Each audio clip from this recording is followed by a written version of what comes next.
La force conjointe G5 Sahel a-t-elle encore un avenir sur l'échiquier de la lutte antiterroriste?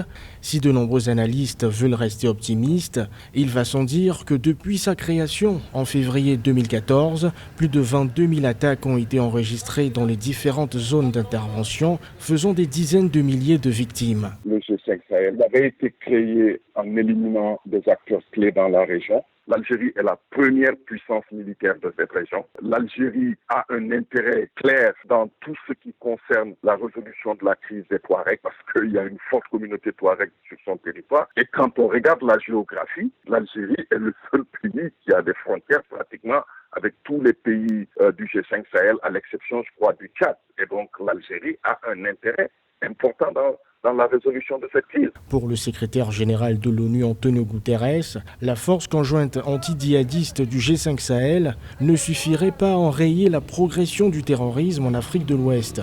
Il s'est dit prêt à soutenir toute nouvelle initiative des dirigeants africains. Ce qu'il faut comprendre, depuis le début des années 80 déjà, il y a un consensus international, le consensus qui voudrait que les Nations Unies délèguent une partie de leur mandat à l'Union africaine et l'Union africaine délègue son mandat aux organisations régionales.